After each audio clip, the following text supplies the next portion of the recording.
Konosuba Volume 8, Epilogue. Shortly after sunset, I went to a certain party being held in the merchant district. Kazuma, you're late, we've already started. Hey, come over here. You could call it a night festival, but that wasn't quite right. This was a celebration held on the final day of the festival. The organizers of the festival booked the entire merchant district in order to host a banquet. Among the guests were the chairman and members of the merchant district committee, as well as various Eris and Axis cultists. I sat down next to Aqua, who had arrived before me. Hey, is it a good idea to let those people stay in the same place? Isn't it like locking a goddess and a devil in the same room? Hearing my analogy, Aqua looked unhappy. You shut-in schemer, describing Eris cultists as devils is going too far. And this is to celebrate the end of the festival, right? My children won't make a scene during this banquet. Actually, when I said devils I was talking about the Axis cultists. But never mind. Just as Aqua said, the Axis cultists present neither argued nor picked a fight with the Eris cultists. Instead, they were taking the initiative to drink wine and enjoy themselves. So are you people just the type to get easier to deal with after partying all day? That feels like you're looking down on us, but you're not wrong. By the way, I'm like that too. If you want me to be easier to deal with, then bring me some high-quality wine every day. So you admit that you're usually a troublemaker. There were familiar people everywhere. The priestess Cecily was rubbing her drunken face against the cheeks of a girl from the Eris cult. And for some reason, Vanir was eating together with Yunyun and Wiz. He was probably here as a member of the merchant district. Suddenly. Come on Darkness, drink up. Megumin, you too. Why are you always so excited during banquets? Hey. Fine, okay, I'll drink something. But don't drag Megumin into this. I'll drink Megumin's share too. I'm not a kid anymore, Darkness, so let me drink at times like this. I'm old enough to get married, you know. Oh, Kazuma, you're late. Hey, help me explain this. I'm only 2 years younger than you, so I'm not that young. Chris' face was bright red as she hugged Darkness and Megumin. Did all goddesses love banquets? Nah, you're too young to drink alcohol. Also, we're 3 years apart now. Wanna know why? Because today's my birthday. That's right, today was my first birthday since coming to this world. Announcing my own birthday was a bit shameless, but I didn't want to miss the opportunity. I wanted to be congratulated by everyone. Huh. Happy birthday, I guess? Okay then, Kazuma, give me a present now. But the first congratulation I got was... A present? Hey, what's that supposed to mean? Why do I have to give you a present? Hearing this, Aqua shook her head exasperatedly and replied. I guess you really are just an idiot who doesn't know this country's customs. Fine, I'll tell you. In this country, the birthday person gives presents to the people who took care of him the past year out of gratitude. It's something like, thanks to everyone, I made it through the year safely. Was that for real? This world was too evil. But because there were monsters in this world, the average life expectancy was rather low. A custom like that actually wouldn't be that strange. There's no custom like that. Happy birthday, Kazuma. I'll give you a present later. When I heard Megumin's words, I immediately seized Aqua. Well, aren't you good at lying, you who knows how old hag? Hey, how about you tell me another one? What's your birthday and age, huh? Kazuma, you've said something you shouldn't have again. I'll have to beat some sense into you. As Aqua and I throttled each other, Darkness spoke up while holding her wine glass in a handkerchief. Happy birthday, Kazuma. When we get home, I'll give you a present too. I'm sorry, I would have prepared one earlier if I'd known. Oh, thanks. I guess it's my fault for not mentioning it earlier, huh? Megumin's birthday ended up passing by unnoticed too, so we can just celebrate mine next time. By the way, now that I think about it, when's your birthday? You're a noble, so I'm sure there'll be one hell of a party. Huh? My birthday? You see. Seeing Darkness gaze wandering away, Chris said simply. Darkness' birthday happened a long time ago. There was that huge party in spring, right? Oh, now that I think about it, why didn't Assistant Koen and the others come to the party? Upon hearing this, Darkness shivered. And with that, I understood. Let me guess. You thought that something bad would happen if we came, so you intentionally didn't invite us, right? You thought we'd do something stupid to the other nobles, right? Wait, really? That's going too far. Oh, now that I think about it, back when we got that commendation from that kid Eris too, Darkness suggested that we decline. Let's punish her. Today we're going to punish this rich girl who thinks too much. I watched Aqua and Megumin berate Darkness, who was about to cry. Then Chris, who'd been smiling bitterly alongside me, pulled on my sleeve and suggested we head somewhere else. That turned into a mess. Anyways, I heard from Darkness that you were the mastermind behind this entire incident? After we left, we started to wander around the nearby area. The night wind was cold on my face, which was burning hot from all the wine I drank. Then, Chris suddenly spoke up with an exasperated expression on her face. Many things happened after Eris herself appeared in the beauty pageant held in her honor. The manifestation of a goddess became major news, spreading quickly to the nearby cities, and even the imperial capital via magic carrier pigeons, and even swift horses. According to the merchant district chairman, as the town where the goddess descended, Axel was sure to become a holy place for the Eris cultists. About that, I'm really sorry. I'll help you search for the divine relics, so please forgive me. But you know, the merchant district committee said that, after that happened, the goddess Eris Thanksgiving festival definitely has to go on now. Hearing that, Chris started feeling awkward and embarrassed. It will? Well, since you and Aegis helped me out back on stage so much, I guess I'll forgive you this time. I'm truly grateful, milady goddess. Thank you so very much. We bantered with each other as we wandered around the city, which still had some of the festival's cheer. I heard that after they safely escaped from the beauty pageant, Aegis was completely obedient to Chris. She'd find a good new master for it soon, and give Aegis away as a trump card against the Demon King's army. And like that, the search for the divine relic and the competition between the Eris Church and Axis cult ended on a good note. But now that I think about it, the influence of a real goddess really is pretty impressive. After all, just by walking down the street like this. Sigh. Do you think Eris-sama is still somewhere in this town? I've been longing for her ever since the first time I saw her portrait. Even if she was, she wouldn't appear before you and your evil thoughts. Only a sincere Eris cultist like myself could someday meet her. You're the evil one here. You spent the savings for your marriage on the teleport service here just so you could get here faster. You idiot, I came here to get Eris-sama's blessing for my marriage. I talked about it with my girlfriend and everything. We encountered two men who were enthusiastically talking about Eris. I rubbed shoulders with them as we walked by. Did you hear that? Aren't you going to bless him, Eris-sama? Assistant Koen, I'm not Eris-sama right now. I'm Chris-sama. The only thing I can do for him now is to steal treasure from your house to compensate that man for his wedding savings. We both laughed. And perhaps because we suddenly stopped to do that, someone bumped into Chris' back. It was a pair of young sisters. They were holding some pretty flowers. Oh, I'm sorry. I'm very sorry. The two sisters hurriedly apologized to Chris. I'm the one who should apologize for stopping so suddenly. Are you two okay? You're not hurt, are you? As she said that, Chris bowed her head. That's how she noticed that the younger sister had dropped a flower on the ground. Chris quickly picked it back up. Sorry. I can't believe I let such a pretty Chris fall on the ground. She handed the violet flower back to the girl. Chris? Is that the flower's name? I softly asked as I looked at the flower in the girl's hand. That's right, this flower is called a Chris. In the language of flowers, it means a heart that never gives up. Hearing Chris' explanation, the older sister said in admiration. Hey, why do you have a scar on your face? Are you an adventurer? Daddy says that adventurers are all punks. But if you're a punk, why do you know so much about flowers? This rapid string of questions so characteristic of children slightly troubled Chris. Scratching the scar on her cheek, she answered. I got this scar during a fight with the bad guys in the Demon King's army. And I'm an adventurer, yes, but not all adventurers are punks. Like this Oni-chan over here. She smiled happily as she looked at me. And I'm only familiar with this flower in particular. Look, it has the same color as my eyes, right? Personally, I really like Chris's. Bending down to meet the eyes of the two girls, Chris brought the flower close to her face in order to catch its scent. Oh, I get it now. This flower is an offering to Eris-sama. My sister and I put our allowances together to buy it. Yeah, I heard that Eris-sama also really likes Chris's. Wow. I'm impressed, you even know what Eris-sama likes. But if Eris-sama knew that kids like you were spending your allowances on flowers for her, she'd be happy, but also sad too. So let's make this the last time you do this. I'm sure Eris-sama would be happier that way. Chris said in embarrassment as she gently ruffled their heads. Oh. But we really wanted to thank Eris-sama. You want to thank her? Puzzled, Chris tilted her head. Yeah, we do.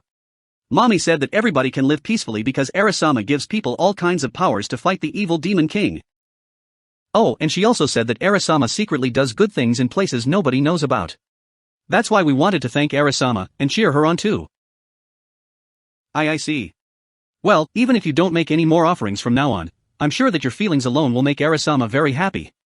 She'll definitely be very grateful for your support. Chris looked just a bit troubled as she said that.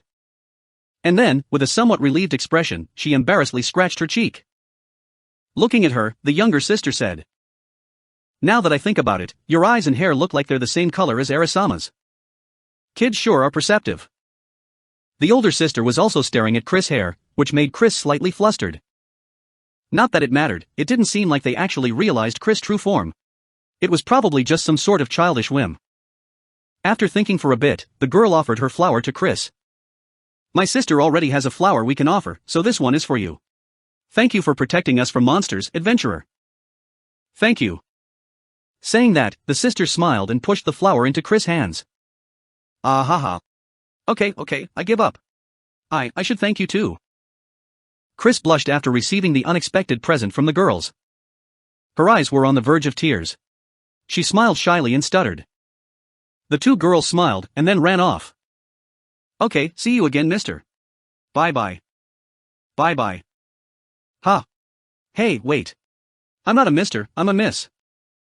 Having been surprised once more during their parting, Chris was again on the verge of tears. But this time, for a different reason. "Hey. Does the name Chris come from?" Chris bent her face down to the flower in her hand, closed her eyes, and breathed in its fragrance. "That's right. It comes from this flower." She watched the two girls leave with a fortunate expression. "And here I thought you just swapped out the E in Eris. What kind of person do you think I am?" She stared at me with the flower still close to her nose.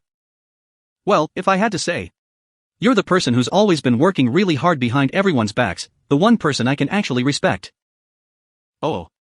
I see, that's good." Suddenly turning her face away, Chris started quickly walking back to the party.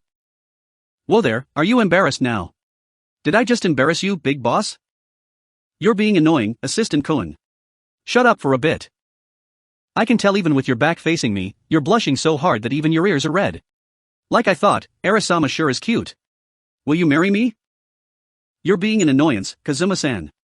If you keep teasing goddesses any further, you'll suffer divine retribution. And please don't say things like that so casually, or else I'll tell Darkness and Megumin later that you proposed to me." Still not looking back, Chris started walking even faster. And then, still not facing me and still blushing, she sullenly said, "Hey, Assistant Cohen?" "What?" She was walking briskly and holding the flower in her hands as tightly as if it were a precious treasure. "Thanks. For a lot of things."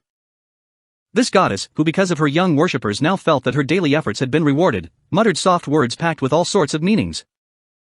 "When I caught up with my impossible-to-hate, easily bullied, and very dear friend, I felt just a little sad that this troublesome, noisy festival had come to an end." Epilogue II. After the end of the festival. It was a certain day after the festival had ended, and after the town had returned to its usual peaceful atmosphere. Lying on the sofa, Aqua was playing with the yellow fur ball on the empty shell, which still had a strong sense of presence. She said happily, "Hey, Kazuma, Cecily sent a letter to thank you. Thanks to you, the Axis cult's Axel branch has successfully achieved our goal. As arranged with the Eris cult, the next year's festival will also be co-hosted by both cults. This is all thanks to Kazuma-san donating so much money, so we will therefore consider you an honorary Axis cultist." Damn it. Wah. Knowing that it was too late to argue, I threw away the letter Aqua was reading. "You're awful. What, aren't you happy with the thank you letter my cultist put so much effort into writing, you Sukapon neat? There's nothing here to be happy about. Why do I have to become one of your worshippers? This has to be some kind of punishment game." In the end, I gave all of the money I made as an advisor to Aqua. After learning that Aqua had used her reward from the Kowloon Hydra hunt along with all of her usual savings to fund the festival, my sense of guilt was overflowing. I helped rebuild the dilapidated church too. This should cancel out my role of scheming behind the scenes, I thought. Hee, I see now, you're just being a tsundere again. Kazuma's a tsundere, so I should just hear the opposite of what you say, right? It's like Cecily said. You're a giant tsundere, so whenever you say something mean I should just flip it around. I hate both you and that woman. Why is it that I don't feel any of the charm of a tsundere from you? Aqua sat down before me, then suddenly tilted her head and asked a question. Oh right. Kazuma, there's something I want to ask you. I heard Eris appeared during the beauty pageant, do you know where she went? Sheesh, she's just too much. She went through all of the trouble of coming down here and didn't even greet me. She's so heartless towards her senpai. Even though she caused so much trouble for Eris, she still prided herself as a senpai. Feeling slightly impressed, I stood up from the sofa and picked up Emperor Zell, who was still sticking to Vanir's empty shell. I thought everything had been resolved, but I forgot that I still hadn't decided on what to do with this little guy. Wasn't there a way to use this chick with great magical power? Hey, you'll suffer in the future if you keep treating Emperor Zell so roughly, you know. When he grows up, I won't stop it if it attacks you. Okay, then I'll finish him off while he's still small. Don't worry, Emperor Zell is kind and magnanimous, you don't need to be afraid. Hey, Emperor Zell, come over here. This guy is as scary as the butcher on the 3rd Street, you need to be careful. What, now I was a butcher? Emperor Zell returned to the empty shell and idly lay down. Sigh. And the work was finally done too. I should be thankful that Eris-sama manifested, but the sudden influx of tourists was overwhelming. Darkness, who had been busy with lordship duties, rubbed the sides of her head. Good work. Being a lord must be hard. And hey, Eris-sama manifesting may have brought in a ton of tourists from all sorts of cities, but that's helped improve the economy. Isn't that a good thing? I suppose it's good that there's so many people, but... Well, my father started to recover during the festival. Those troubling lordship duties are finally over as of today, so from now on I can go on quests without reservations. Ha! What are you talking about? Don't you know that I'm not doing any of those anymore? There's finally no more reasons I should, after all. If I wanted money, I could just use my cooking skill to open up a restaurant with cute waitresses and cater to my hobbies and make a profit at the same time. I don't need to go on quests anymore, right, Aqua? That's right. I want to focus on educating Emperor Zell right now, so forget about quests. I used all of the money from Kazuma to rebuild the church, to fund next year's festival, and on the banquet. From now on, I'll be living leisurely off of Kazuma's money, so I won't be taking any dangerous quests. Yes, I want to live idly in this mansion every day and be worshipped during the annual festival. Aqua was agreeing with me, but... Hey, wait, why do I have to spend money on you? I don't mind covering food expenses, I guess, but at least earn your own allowance. And wait, did I hear that right? You've already spent all of the money I gave you? Yup, all of it. And don't worry about my allowance, I've thought up my 2nd and 3rd new money-making schemes. You were so enthusiastic during the festival. And Aqua, I heard that. What are these 2 money-making schemes? Tell me before you do anything. Nope. Covering her ears, Aqua pretended not to hear Darkness' inevitable lecture. I caressed Emperor Zell in my palm as I watched them. Meanwhile, Megumin came down from the 2nd floor in a one-piece dress. Seeing the usual quarrelsome scene, she smiled happily and sat down beside me. It's too bad. The festival finally came, but in the end nothing fun happened. It was just noisy like always, and then it was over. Oh well, I guess that's normal for us. It really is. A festival should be a merry, noisy place where you have fun, that's what sets the mood. Something as sad as fighting monsters during a fireworks display should never happen. I wish the festival was a little longer. At the very least, I'd like a proper fireworks display. Remembering the nice mood we had back at the fireworks display, I felt extremely unlucky and cracked a joke. Looking at me like this, Megumin laughed happily. That's right, it's Kazuma's birthday. I'll have to give you a birthday present. I'm fine with anything. But to be honest, I'm kind of worried about what you'll give me. Don't be like Aqua and give me some strangely shaped rock, okay? Hearing this, Megumin suddenly drew closer and whispered into my ear. Could you come to my room tonight? I have something important to tell you. End of Volume 8, The Axis Cult vs. Eris Church. Volume 8 Short Story, To Realize a Man's Romance. We were at the residential floor of Wiz's magic tool shop. Lady Aqua. It's difficult for me to work if you keep hugging me. Aqua was tightly hugging Wiz from behind as Wiz worked at a small table. But you're nice and cool and comfortable to hug. And it's not like there's any customers anyways, so it doesn't matter if you're not at the shop, right? You should stay in my room for this entire summer. Even if you tell me. It might not have been swelteringly hot, but the current heat wave was still unbearable. Aqua had no intention of leaving Wiz's cold lich body while it was going on. Won't Wiz be purified if you keep touching her? Don't get in the way of her work, let her go. Don't worry, I'm suppressing my divine aura. As long as I keep thinking about despicable things, the purification's power will naturally be weakened. What are you thinking about in the middle of the day, you slut? Oh, just the things you're usually thinking about. As Aqua and I traded insults, the hard at work was raised her head. It's completed. She showed us the thing in her hands. You know, I've been wondering for a while, what have you been making? Hearing my question, Wiz's happy expression seemed to be answering, good question. This is my latest magic item. It's a bit embarrassing to praise myself, but this is a flawless and convenient item. It may have limited uses, but it'll allow anyone to easily use healing magic. Aqua, who had been sticking to Wiz's back, suddenly interrupted her and smashed the magic item with her fist. Ah. What are you doing, Aqua-sama? I spent so much effort to make this. Wiz cried out. Continuing her silent protest, Aqua went back to hugging Wiz's back. It seemed she didn't like the thought of everyone being able to use healing magic. As Wiz cried over the ruined magic item in her hands, I told her. Sorry, Wiz. I'll make her pay you back so. Hey, don't just suddenly pretend you're asleep. Hearing something about paying, Aqua quickly closed her eyes and tightly buried her face in Wiz's back. I guess I won't make a loss at least. I can probably make it through the month. Wiz looked relieved. I looked at the ruined magic item and said. But you know, aren't you a famous wizard? Can't you create something easier to sell? I don't think normal mages would be able to make something like you can, right? That's right, creating magic items requires a lot of mana.